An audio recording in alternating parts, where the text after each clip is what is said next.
शेतकरी मित्रांनो नमस्कार. शेतकरी मित्र सूरज अवताडे या युट्यूब चॅनल तुमच्या सर्वांचं स्वागत करतो. हा व्हिडिओ मी जो बनवतोय तो कोणत्याही कंपनीची जाहिरात करण्यासाठी बनवत नाही किंवा कोणत्याही कंपनीची बदनाम करण्यासाठी बनवत नाहीये, पण जे आपल्या शेतात घडतंय ते लोकांपर्यंत जावं या हेतून किंवा लोक जनजागृती व्हावी, शेतकऱ्यांना माहिती त्याबद्दल मिळावी म्हणून आपण हा व्हिडिओ बनवतोय.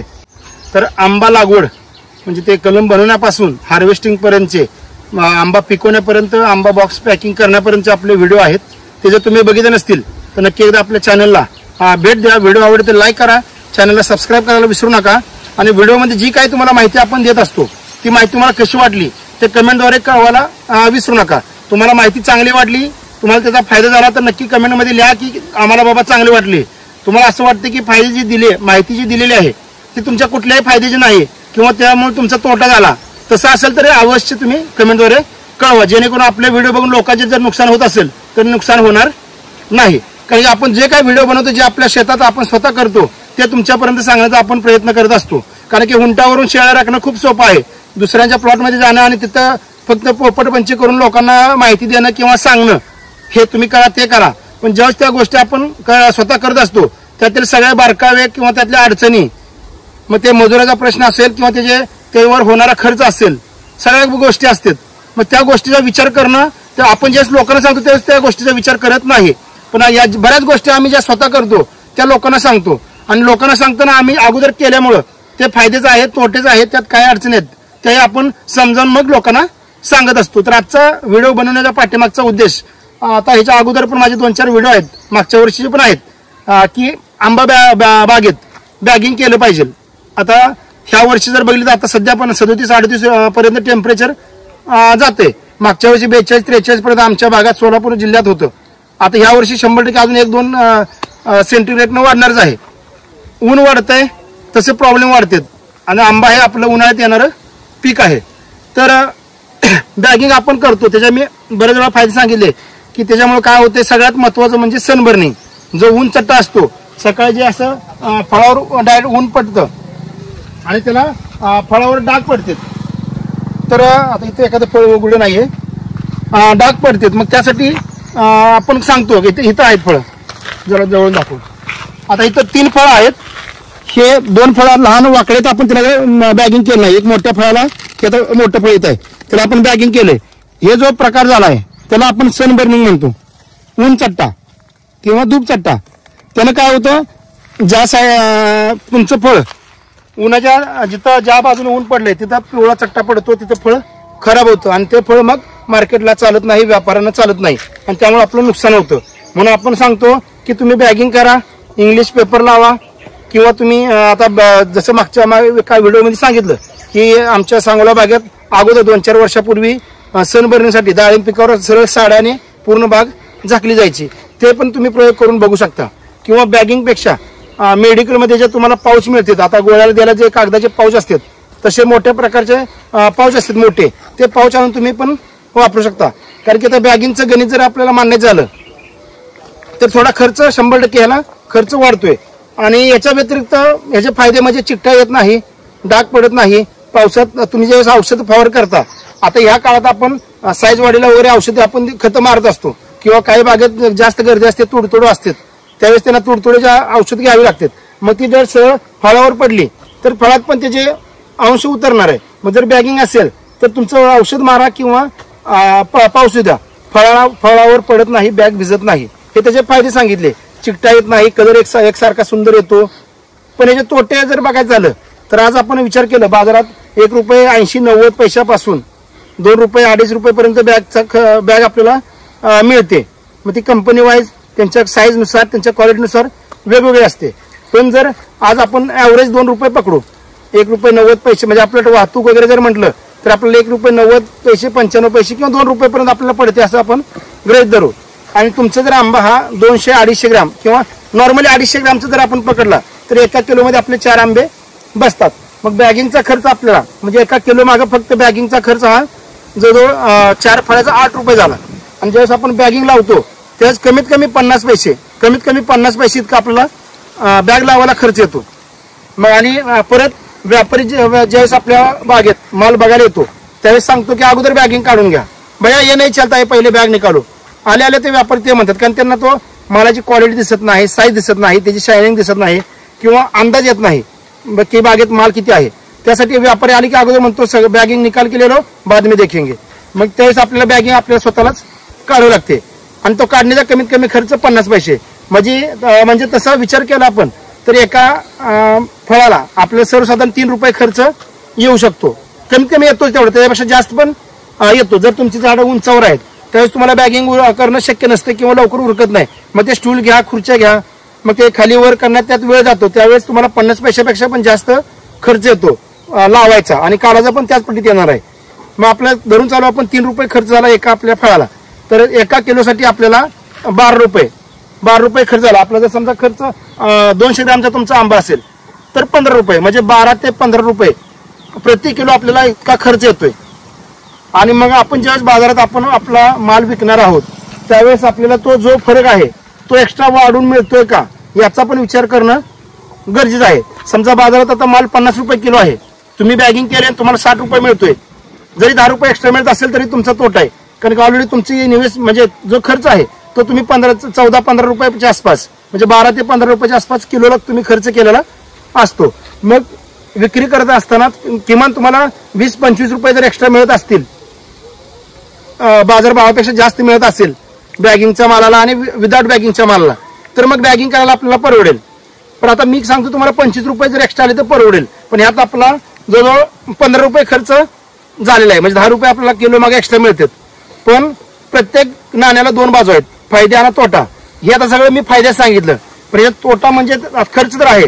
शिवाय आता बऱ्याच तुम्ही ऐकलं असेल या 2-3 वर्षापासून 4-5 वर्षापासून बॅगिंगचं फॅड थोडंसं आलेलं आहे. जसं टेम्परेचर वेगवेगळी माहिती मिळायला लागली, लोक प्रयोगशील झालेत, लोकांकडे पैसा आलाय, मग असे बॅगिंग करतात. बॅगिंग केल्यानंतर खर्च ठीक आहे, माझ्याकडे पैसा आहे, मी बॅगिंग केले, पण त्याचा तोटा काय आहे तेही मी आज तुम्हाला सांगणार आहे. तोटा म्हणजे खर्च तर होतोय, शिवाय आता तुम्ही बऱ्याच ठिकाणी ऐकलं असेल की बॅगिंग केल्यानंतर बॅगमध्येच आंबा गळून गेला किंवा त्याची काडी सुकली, आंबा खराब झाला. हा प्रकार पण बऱ्याच ठिकाणी होतो. आता बॅगिंग लावण्यासंदर्भात बऱ्याच शेतकऱ्यांकडे अज्ञान आहे, त्यांना इतकी प्रॉपर माहिती नाही, किंवा जे बॅग निर्माते आहेत त्यांनी पण अजून असे प्रयोग घेतलेत की नाहीत मला माहित नाही, पण त्यांनी प्रयोग घेतले असतील आणि शेतकऱ्यांपर्यंत फक्त बरेच जण फक्त बॅगिंग विक्रीचा व्यवसाय करतात. मग बॅगिंग विक्री करताना ती बॅग कशी लावली पाहिजे या गोष्टी शेतकऱ्यांपर्यंत पोहोचत नाहीत. त्यामुळं शेतकऱ्याचं खूप जास्त नुकसान होतं. मग बॅग लावताना त्याची जी साईज आहे, कोणत्या साईज नंतर, म्हणजे कोण सांगतं 70 ग्रॅम नंतर लावा, कोण सांगतं 100 ग्रॅम नंतर लावा, कोण सांगतं 150 ग्रॅम नंतर लावा, म्हणजे तो कोणत्या स्टेजला लावला पाहिजे याचं गणित आपण स्वतः बॅगेत प्रॉपर अनुभव घेऊन केलं पाहिजे. किंवा जे बॅग विक्रेते आहेत, बॅग निर्माते आहेत, त्यांनी यावर रिसर्च करून लोकांपर्यंत माहिती पोहोचवणे गरजेचं आहे. आणि शिवाय बऱ्याच ठिकाणी आपण ऐकलं असेल की आंबा बांधल्यानंतर की आंब्याच्या जी बॅग असते त्या बॅगला एक तार येते, तिथं अशी गुंडाळण्यासाठी एका साईडला तार असते. ही तार आपण ज्यावेळेस गुंडाळतो, आता ह्याच्यात जर तुम्ही बघितलं तरी अशा प्रकारे त्यामध्ये एक तार असते, ही तार आहे. मग आपण ज्यावेळेस आंब्याच्या देठाला तार गुंडाळतो बॅग पॅक करण्यासाठी, मग बऱ्याच लोकांना माहित नसतं. मग ते काय करते, ही तार जी आहे ती एकदम टाईट मध्ये, कारण आपण बॅग लावताना सर्वसाधारण 100 ग्रॅमच्या 80 ते 100 ग्रॅमच्या आसपास साईज झाल्यानंतर बॅग लावा म्हणून आपण सांगतो. जरा जवळ त्यावेळेस त्याची काडी लहान असते आणि नंतर जशी साईज वाढली तशी काडी पण थोडी नॉर्मल नाही म्हटलं तरी थोडी फुगते. मग तार बांधताना ही तार जी आहे, समजा ही तार आहे आणि जर एखाद्या देठाला अशी पूर्ण जर टाईट बांधली, आपण जसा पिळा मारतो एखादी पाईप निघते म्हणून पाईपेला असा, मग ते काडी फुगायला 100% त्रास करणार आहे. शिवाय उन्हात असल्यामुळं समजा ही तार आत तापल्यामुळं पण काडी तुमची करपू शकते किंवा सुकू शकते. म्हणून आपण आता मागच्या 1-2-4 व्हिडिओमध्ये आपण सांगितलं की बॅगिंग कशी करायची आणि का करायची. बॅगिंग करताना ज्यावेळेस आपण ह्याचा पिळा मारतो हे बॅगच्या वरती असावं म्हणून आपण सांगतो. शिवाय पूर्ण बॅगेला टाईट म्हणजे देठाला पूर्ण टाईट करू नका म्हणून सांगतो. शिवाय एका ठिकाणी समजा 3-4 फळं असतील तर ती एकाच बॅगेत टाकू नका. मॅक्सिमम 2 फळं जर खालीवर असतील तर ती एका बॅगेत चालू शकतील. पण 3 जर फळं असतील किंवा एका ठिकाणी 2 फळं साईडला असतील, म्हणजे जसं आता हे फळ आहे, आता आपण हे वरती एक आणि खाली 2 आहेत, हे 2 जर एका बॅगेत टाकायचे झाले तर तसं चालत नाहीत. ह्याला आपल्याला सेपरेट 2 बॅगावर टाकावं लागतील. किंवा असं धरून चालू की ह्यात 3 मध्ये इथं 2च फळं आहेत. समजा हे फळ माझं नाही असं आपण काढून टाकू, ते ऑलरेडी खराबच आहे फळ वाकडं, हे काढलं. आता ह्याला इथं वरती एक फळ आहे आणि खाली एक आहे, मग हे एका बॅगेत आपण टाकू शकतो. पण जर जवळजवळ आडवे असतील तर एका बॅगेत बसत नाहीत ते, त्यासाठी मग एका बॅगमध्ये एकच टाका म्हणून सांगतो. आता कालचं जे ऑब्झर्वेशन जे मी माझ्या बागेत केलं, बऱ्याच ठिकाणी काही ठिकाणी आता आंबे गळून पडलेत. मग ते का गळून पडले बारकाईने थोडंसं बघितलं तर मी तुम्हाला दाखवतो.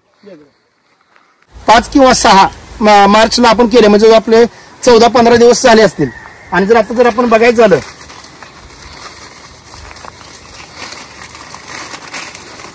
हे अशा प्रकारे सध्या साईज आली आहे. आणि कलर जो आपण बॅग यासाठी लावतो, जेव्हा आपण मागच्या वेळेस जो व्हिडिओ टाकला होता बॅगिंग कसं करायचं, तेव्हा माझ्या मुलीचा पण व्हिडिओ होता, तो आपण सहज 5-6 मार्चला आपण बॅगिंग केली होती. त्यानंतर आजच्या घडीला जर आपण बघितलं तर अशा प्रकारे जो इक्वली शेड येतो आपल्या फळाला, तो याला चालू झाला आहे. म्हणजे आंबा जो पिवळा पिकल्यासारखा दिसतो किंवा पिवळा होतो, हा शेड याला इथे सध्या चालू आहे. हा माझा बॅगिंग लावण्याचा फायदा आहे.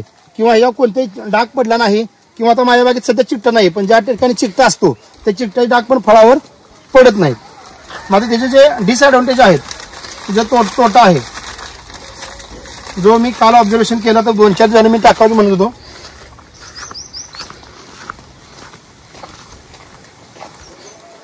बॅगिंग केल्यानंतर खाली पण गळती होते. आता काल एका असाच बॅगिंग म्हणजे कंपनीवाल्याचा फोन आला, त्यावेळेस आमची चर्चा पण झाली. मग काल रात्री माझं 8:30-9 वाजता मी येऊन ऑब्झर्व पण केले. तर आता ही माझी आज सकाळी मी आता फळं काढलीत. आता मला ही आता खाली पडलेली फळं होती, त्याशिवाय काल रात्री जे ऑब्झर्व केलं होतं लहान फळं होती ती पण थोडी त्यात काय गळाली होती. किंवा आता जर इथं बघितलं, आता मला अजून एक म्हणजे व्हिडिओच्या सुरुवातीला मी किंवा आता सांगतो की यात मला कोणत्याही कंपनीची मी ना जाहिरात करतोय ना कुणाची बदनामी करतोय. हा फक्त विषय बॅगिंगचा आहे. ती बॅग कुठल्या कंपनीची आहे डझंट मॅटर, फक्त बॅगिंग हा फक्त शब्द तुम्ही लक्षात ठेवा. आता मी ज्या बॅग लावल्या असतील कुठल्या XYZ कंपनीच्या, त्या बॅगिंग लावल्यानंतरच खराब होतं असं पण लोक बाकीच्या कंपनीवाले सांगू शकतील, पण तसं काही संबंध नाही बॅगिंग कोण. तर आता आपण आंबा बागेत बॅगिंग केल्याचे काय फायदे जे आहेत गोष्टी किंवा बाकी गोष्टी पण आता सध्या बघितल्या आपण, मग त्याचं खर्चाचं गणित असेल किंवा बाकी गोष्टी. त्या व्यतिरिक्त ह्याच्यात जे तोटे आहेत ते मी तुम्हाला आता दाखवतोय. पण त्याच्या अगोदर अजून मी तुम्हाला सांगतोय, हा व्हिडिओ मी जो बनवतोय तो कोणत्याही कंपनीची जाहिरात करण्यासाठी बनवत नाही किंवा कोणत्याही कंपनीची बदनाम करण्यासाठी बनवत नाहीये. पण जे आपल्या शेतात घडतंय ते लोकांपर्यंत जावं या हेतूनं किंवा लोक जनजागृती व्हावी, शेतकऱ्यांना माहिती त्याबद्दल मिळावी म्हणून आपण हा व्हिडिओ बनवतोय. तर आता सध्या ह्या ह्याच्यात जर बघितलं आपण, जर आता जवळ दाखव. आता तुम्हाला मी सांगितलं 5-6 मार्चला आपण जी आंबा बॅगिंग केली आहे, जवळ 15-16 दिवस झाले, 14-15 दिवस. तर आता हे जर तुम्ही बघितलं तर हे देठ पूर्ण इथं सुकलेलं आहे. आता इथं आपण 2 आहात आया बघितलं. त्यानंतर आता इथे काय आहे फळ, हे जर तुम्ही बघितलं तर याचं देठ सुकलेलं आहे. अशा पद्धतीनं बऱ्याच ठिकाणी बॅगिंग केल्यानंतर देठ सुकण्याच्या तक्रारी बऱ्याच येत आहेत. मग ते कशामुळे सुकतात, काय सुकतात ते अभ्यास करणं गरजेचं आहे. आता याच आंब्याचं आपण आता बघूया की देठ सुकल्यामुळे त्या आत नक्की झालंय काय. हा आता आंबा माझ्या हातात तुटून आला खाली. आता आंबा देठ चुकलं, हा आंबा पण माझा सुकून गेला. आणि आता हे जे नुकसान झालंय, जे आपण म्हटलं मगाशी की 1 किलोला कमी कमी 12 ते 15 रुपये आपल्याला बॅगिंगचा खर्च येतो. आणि आता आपण 200 ग्रॅमचा जरी आंबा धरला तर हा समजा आपण 40 रुपये आंबा गेला तरी तर माझं 10 रुपयाचं नुकसान झालेलं आहे. म्हणजे एक फळ माझं खराब झालंय म्हणजे माझं 10 रुपयाचं 40 रुपये किलो प्रमाणे आपण भाव पकडलाय. 100, 150, 200 तो भाग वेगळा. आपण 40 रुपयाने जर पकडला, एक फळ माझं खराब झालं तर माझं काय झालंय तर 10 रुपयाचं नुकसान झालंय. जिथं आपल्याला किलो मागं 10 रुपये आपल्याला मिळाले, 10-15 एक्स्ट्रा रुपये मिळाले खर्च जाऊन, म्हणून आपण बॅगिंग करतो. आणि बॅगिंग करताना जर असं आपलं नुकसान होत असेल तर मग बॅगिंग केली पाहिजे का यावर नक्कीच विचार करणं गरजेचं आहे. त्यामुळे आपण नेहमी सांगतो की बॅगिंग करा, असं काय नाही, बॅगिंग करा. तुम्ही इंग्लिश पेपर लावा किंवा तुम्ही जे जसं मग अशी म्हटलं की तुम्हाला मेडिकलमध्ये जे पाऊच मिळतात ते पाऊच लावून बघा. किंवा मग जे आपल्या जुन्या साड्या असतात त्या साड्या असू द्या. किंवा आता ज्या आमच्या सांगोला भागात किंवा बऱ्याच ठिकाणी जिथं डाळिंबाचे क्षेत्र जास्त आहे, डाळिंब पिकाला संपूर्ण बाग वरून प्रोटेक्शन पेपरने झाकली जाते. मग तो प्रकार तुम्ही करून बघू शकता, जे तुम्हाला फायद्याचं वाटतंय. ज्यात खर्च किती आहे, खर्चाचं कंपॅरिझन आपलं झालं पाहिजे. खर्च केल्यानंतर त्यात जो आपला फायदा होतोय तो फायदा पण आपण बघितला पाहिजे. मग आपण करतोय काहीतरी चांगलं व्हावं म्हणून. आणि जर असं नुकसान होत असेल तर मग बॅगिंग करून पण तर फायदा काय? जिथं आपण 10 रुपये एक्स्ट्रा मिळावे म्हणून आपण करतोय आणि जर आपलं असं नुकसान होत असेल तर मग ते चुकीचं आहे. त्यामुळे बॅगिंग करायचं असेल तर ते कोणत्या स्टेजला केली पाहिजे, कशी केली पाहिजे, त्याचे फायदे त्याचे तोटे सर्व गोष्टी जाणून घेऊन मगच तुम्ही बॅगिंग केलेली कधीही चांगले. त्यानंतर आता अजून जर आपण एक फळ बघितलं तिथंच देठ सुकलेलं, ते पण फळ आता सध्या आपण इथे काढून बघूया. हा, हे देठ पूर्ण सुकलंय आणि आता आंबा पण माझा सुकून गेलाय. म्हणजे इथंच माझी जवळ दोन फळं माझी इथं खराब झालेत. त्या व्यतिरिक्त काल रात्री मी जे ऑब्झर्वेशन केलं की असे 2 मोठे आंबे पण खाली माझे पडले होते. आता ते कशामुळे पडले ते आपल्याला माहित नाही, पण जे बॅगिंग मधलेच आंबे होते. मग बऱ्याच ठिकाणी ज्यावेळेस आपण जास्त लहान बॅगेला आपण बॅगिंग करतो, मग आपल्या झाडाचं अजून नॅचरल ड्रॉपिंग जे होतं किंवा गळती होते ती होण्याच्या अगोदर आपण बॅगिंग केली तरी पण आपलं ड्रॉपिंग जास्त होऊ शकतं. आणि मग आपण काय म्हणतो बॅगिंग केल्यामुळे ड्रॉपिंग झालं, पण बॅगिंग करताना किंवा आता बऱ्याच ठिकाणी थिनिंग हा प्रकार होतो. जर तुमच्या झाडावर जास्त फळ असेल, साईज चांगली व्हावी म्हणून आपण थिनिंग करतो, पण थिनिंग करताना नक्की कोणत्या फळाचं थिनिंग करायचं हे जर आपल्याला कळलं नाही तर आपलं जास्त नुकसान होऊ शकतं. त्याच पद्धतीनं बॅगिंग करताना कोणत्या फळाला बॅगिंग केलं पाहिजे हे पण लक्षात घेणं गरजेचं आहे. जर चुकीच्या फळाला बॅगिंग केलं तर समजा आता एक लहान फळ जे काल रात्री मला सापडलं होतं, हे लहान फळ हे आता 15 दिवसापूर्वी अजून ह्याच्यापेक्षा नक्कीच लहान असणार आहे. म्हणजे ह्या फळाला बॅगिंग करताना खूप लवकर केलं गेलं, म्हणजे अजून मॅच्युरिटी लेवल याच्या अगोदर ह्याला बॅगिंग केलं. मग समजा झाडानं ठरवलं असेल की माझे एक लहान 10-12 फळ आहेत, मी ते सोडून देणार आहे, त्याची गळती करणार आहे, आणि त्याला जर आपण बॅगिंग करत असेल तर आपण काय म्हणणार बॅगिंग केल्यामुळे आंबा गळाला, मग ते बॅगिंगला पण दोष देता येणार नाही. पण जर असे मोठे आंबे जर पडत असतील तर नक्की मग कशामुळे पडतात, बॅगिंगमुळे पडतात की अन्य काही गोष्टी आहेत, त्याचा विचार करणं गरजेचं आहे, त्याचा अभ्यास करणं गरजेचं आहे. आणि त्यानंतर मग तुम्ही निर्णय घ्या की तुमच्या आंबा बागेत बॅगिंग करायचं की नाही करायचं. पुन्हा एकदा सांगतोय, कोणाची ऍडव्हर्टाईज करण्यासाठी किंवा कोणाचं नाव खराब व्हावं किंवा बदनामी